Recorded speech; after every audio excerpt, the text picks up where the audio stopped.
김도균 민주당 강원특별자치도당 위원장, 당 안보 대변인을 맡고 있죠. 김도균 위원장을 전화로 연결해서 남북 무인기 전단 공방 여기에 대한 분석을 좀 해보도록 하겠습니다. 위원장님 나오 계시죠? 예, 안녕하십니까. 김도균입니다. 네, 예, 오랜만에 반갑습니다. 반갑습니다. 네, 예. 요즘 어떻게 지내고 계십니까? 요즘 강원도당 위원장을 맡고, 네, 여기 도당 조직 정비하고 이러면서, 강원 지역을 좀 다니고 있고요. 네, 특히 우리 강원도당이 이번 보궐선거에 금정구청장 보궐선거 지원 임무를 맡아서, 네. 거기에도 관심을 가지고 있습니다. 아유, 예, 바쁘게 지내고 계신데 예. 사실 위원장님께서는 국방부 대북정책관 또 수도방위사령관 역임하시면서 사실 국내 최고 국방안보 전문가로 열심히 활동을 하고 일을 해 오셨는데 예. 지난주부터 지금 남북 관계가 심상치가 않습니다. 금요일 밤부터 주말까지 오늘도 남북한 간의 거친 말들이 오가면서 국민들 불안이 좀 커지고 있는데요. 현 상황에 대해서 어떻게 보고 계신지 먼저 말씀을 들어보죠. 예, 지금 현재 네. 남북 간 이 군사적 긴장 상황은 정말 저는 심각한 상태라고 생각합니다. 네. 지속적으로 윤석열 정부 출범 이후에 긴장 상황이 꾸준히 증폭되긴 했어도 네. 지금 최근처럼 이 말폭탄 수준을 넘어서 정말 무력 충돌 직전 상황까지 지금 가 있지 않나 이렇게 판단을 하고 있습니다. 예. 지금은 접경 지역 일대에서 네. 아마 어떤 형태의 무력 충돌이 발생해도 지금 전혀 이상하지 않을 정도로 위험한 상황입니다. 그래요. 위험한 예. 상황이다. 예, 보시는 거 긴장이 커지고 있는데 예. 강원도 현지 분위기는 지금 서울과는 더 다르게 다른 지역과는 다르게 더 긴장감이 클 것 같아요. 접경 지역 주민들은 네. 사실은 남북 간의 확성기 문제, 대북 전단 문제, 네. 오물풍선 문제 때문에 굉장히 불안감을 가지고 정말 민생에까지 위협을 받을 정도로 접경 지역 주민들이 예. 지금 어려움을 지금 호소하고 그걸 당하고 있어요.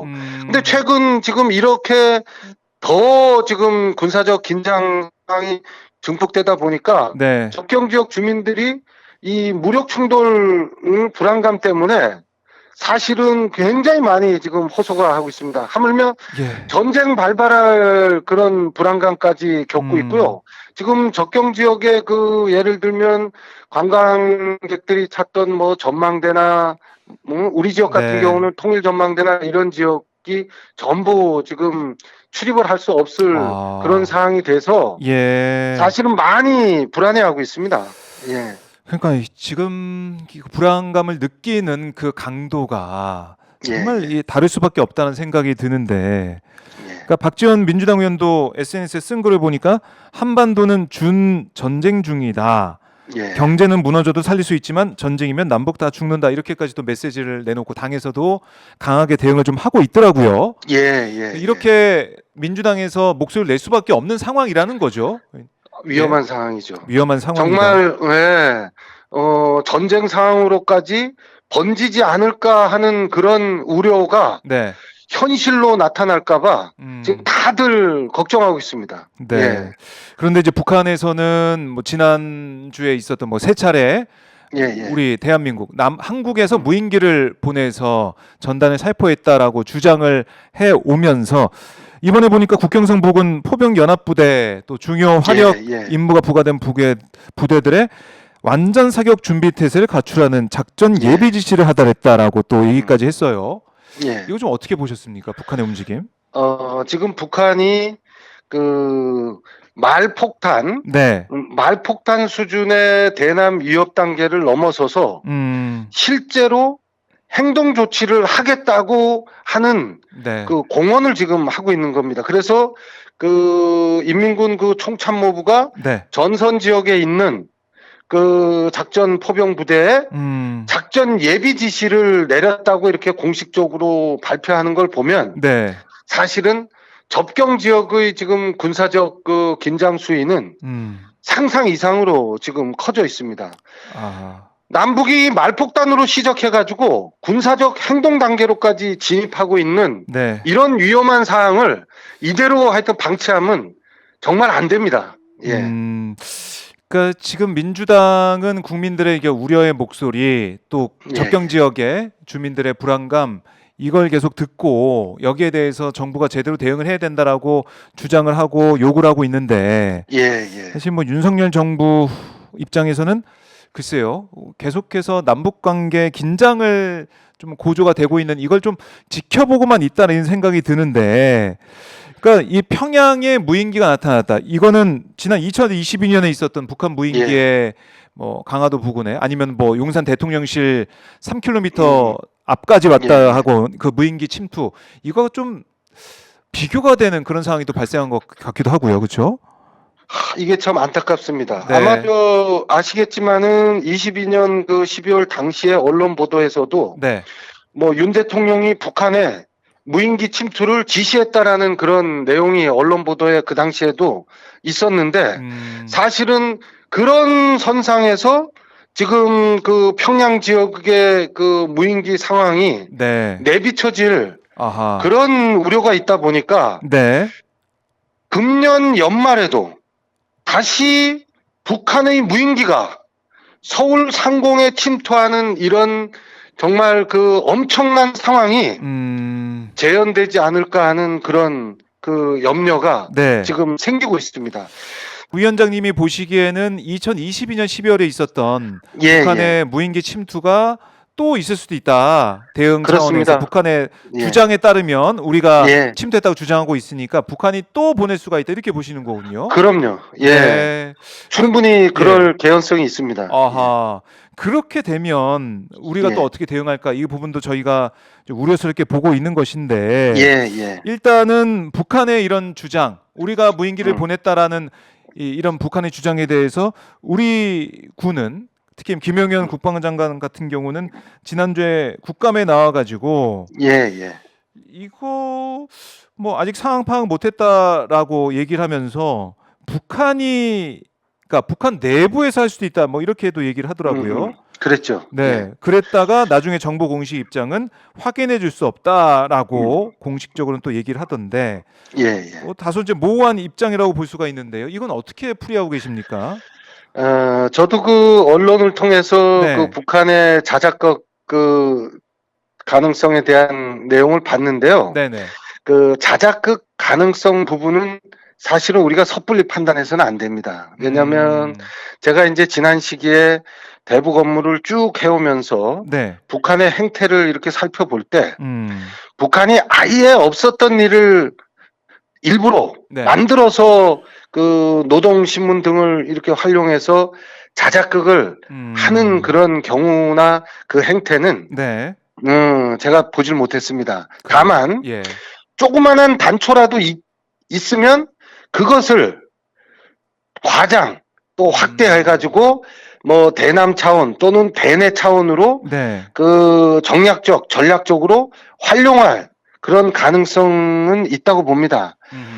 그렇지만 자작극 가능성을 하여튼 이 섣불리 네. 그 판단하면 나중에 이제 뭐 확증적 증거들이 좀 더 시간이 지나면 나오겠지만 하여튼 조금 지켜봐야 될 대목이지. 네. 예, 그렇게 섭불리 판단할 대목은 아닙니다. 예. 네, 북한에서 그러니까 북한 내부의 자작극이나 뭐 이런 예, 걸로 예. 보기는 어렵다라고 얘기를 해주셨는데, 예. 그럼 우리 군은 왜 이렇게 지금 확인해줄 수 없다? 뭐 전략적 모호성이라고도 얘기를 하는데, 왜 이렇게 입장을 보이고 있다고 판단하십니까?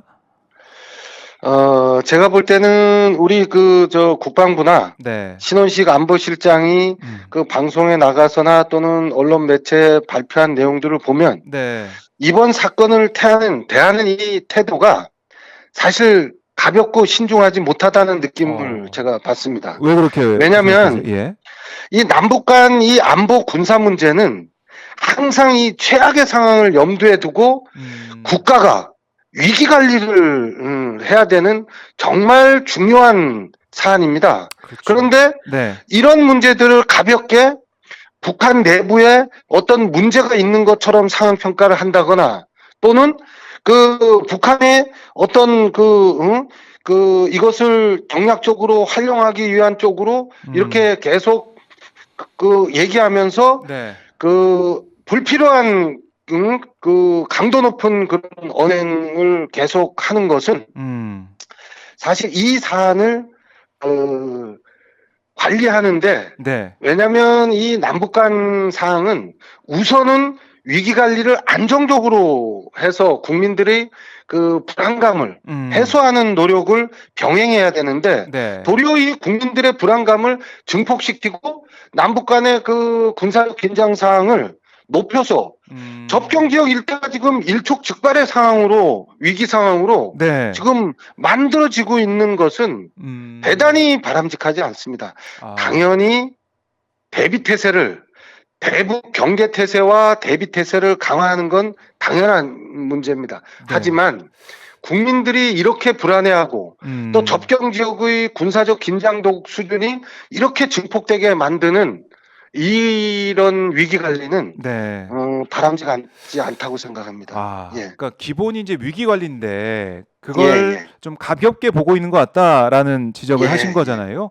그렇습니다. 사실은 2022년 12월 그때 북한 무인기가 침투했을 때 그때 예. NSC도 열리지 않았고 않았었죠. 거기서 비판이 제기가 되다 보니까 윤석열 대통령이 바로 당시에 이제 보고를 받고 우리가 뭐 한 달 보냈으면은 뭐 2대 석대를 보내가지고 대응해라, 그러니까 확전을 각오하고 뭐 임해라, 뭐 이런 얘기를 했다는 거 아니겠습니까? 대통령 관계자 말에 따르면.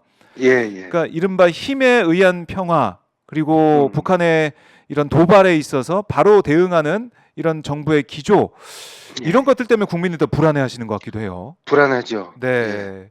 그러니까 이게 북한의 움직임에 이게 대응을 하고 거기에 더 몇 배 더 갚아주고 이런 차원의 대응을 하다 보면 국지전 비롯해가지고 더 이제 큰 전쟁의 위험을 맞을 수밖에 없다, 이런 생각이 드는데.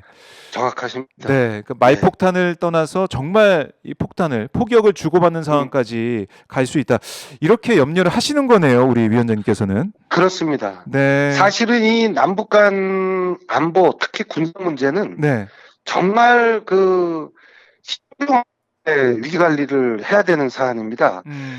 아무리 작은 그 충돌이라도 남북한 접경 지역 일대에서 발생하게 되면 이게 어떻게 증폭되고 어떻게 확대 비화될지 알 수가 없습니다. 우리가 과거 여러 번 그런 사례들을 경험했지 않습니까? 그렇기 때문에 그런 상황이 발생하지 않도록 국가가, 정부가 나서서 한반도의 위기 관리 문제를 항상 신중하게 그래서 접근해야 되는 겁니다. 네.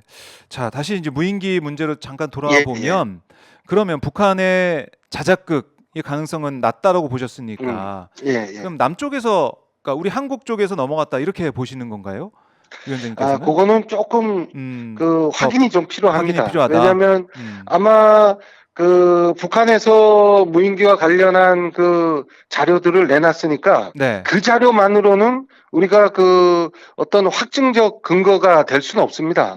그렇기 때문에 좀 더 필요한 그런 근거들을 살펴봐야 될 그런 단계이면은 분명합니다. 그런데 지금 그 문제도 그 문제고 지금 이렇게 위기가 막 에스컬레이션 되는 지금 이 단계를 사실은 어떤 식으로든지 잡아야 됩니다. 그렇기 때문에 남북이 대화와 소통 채널을 유지하는 것이 굉장히 중요합니다. 사실 남북이 모든 대화 소통 채널이 완전히 차단돼 있습니다. 그러게요. 53년 정전협정 체결 이후에 70여 년 동안 이렇게 모든 채널이 전면적으로 중단된 적은 아마 없었을 겁니다. 그래서 위험한 겁니다. 그래서 지금 시점은 어떻게 해서라도 대화 소통 채널 가동해야 됩니다. 전쟁 중에도 협상을 하는데 당연히 지금은 남북이 군사회담을 해서 서로의 상황을, 사실관계를 확인하고 하는 단계를 지금 거쳐야 되는 그런 시점입니다. 음. 저는 지금 조속히 네. 하여튼 회담이 열려야 된다. 네, 특히 군사회담이 네. 지금 필요한 시기다. 이렇게 생각하고 있습니다. 군사회담이 필요하다. 예, 예. 뭐 지금 속보로 들어온 거 보니까 경의선, 동해선 도로 폭파 준비 정황이 우리 예. 군에 포착이 됐다. 이렇게도 얘기가 예. 나오고 있어서 예. 결국에 좀 북한 입장에서는 이 적대적인 이 적개심을 남한에 대해서 우리 한국에 예. 대해서 불러일으키면서 북한은 요새화하는 쪽으로 뭐 가닥을 잡은 게 아니냐 이런 생각도 드는데 예. 우리가 전혀 지금 소통이 안 되고 있는 상황이라서 불안감은 커질 수밖에 없다라는 그렇습니다. 거고. 예. 민주당의 역할이 앞으로도 큰 것 같아요. 어떻게 보면. 굉장히 중요하죠. 네. 예. 정부가 제대로 국민들한테 얘기도 안 해주고 예. 국민들은 이 상황이 어떻게 흘러가는지 알 수도 없기 때문에 예. 민주당에서는 하나하나 이제 밝혀내서 국민한테 알리는 게 중요하고 또 안보 대변인으로서 우리 위원장님의 역할도 중요해 보입니다. 예. 네, 앞으로의 활동도 지켜보도록 하고 자, 예. 그러면 이 강원도당 위원장으로서 지금 뭐 예. 보궐선거 지원도 하시고 여러 가지 예. 활동하고 계신데 우리 시청자분들께 꼭 알리고 싶은 강원도에서의 활동이나 예. 앞으로의 계획 이런 게 있다면 좀 말씀 좀 해주십시오. 예. 우선 그 강원도의 정치 환경이 네, 사실은 쉽지 않습니다. 그렇죠. 네.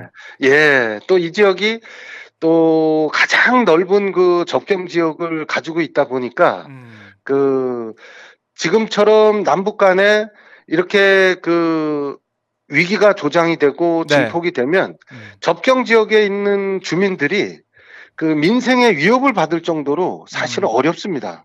예. 그래서 강원도는 정말 그 평화가 경제인 곳이고 평화가 밥인 그런 지역입니다. 네. 그래서 지금처럼 이렇게 무력 충돌 상황으로까지 비화할 수 있는 이런 그 군사적 긴장 상황은 그 우리 강원도에 정말 여러 가지 가뜩이나 어려운데 지금 네. 그 어려움을 배가시키는 그런 요소들입니다. 그래서 어떻게 해서라도 정부는 정말 이 무력 충돌 사항의 빌미가 될 수 있는 것들을 네. 좀 식별해서 좀 통제할 필요가 있습니다.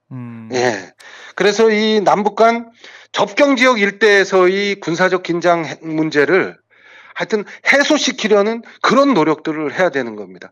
그래서 사실 지난 정부 때 네. 9.19 군사 합의를 체결해서 남북 접경 지역 일대에서의 상호 적대 행위를 전면 중단할 수 있는 그런 조치들을 만들고 이행했던 겁니다. 그래서 한 5년 정도 남북 간 접경 지역 일대의 그 군사적 안정성이 유지가 됐고 또 지금처럼 접경 지역 일대가 이렇게 군사적으로 위기가 증폭되지도 않았습니다. 네. 그런데 이 윤석열 정부 들어와서 9.19 군사합의를 일방적으로 파기하고 하는 이런 과정을 거치면서 접경 지역 일대에서는 이제 언제 어디서 진짜 어떤 충돌 상황이 발생해도 전혀 이상하지 않은 상황이 됐고 지금은 정말 그 무력 충돌이 네.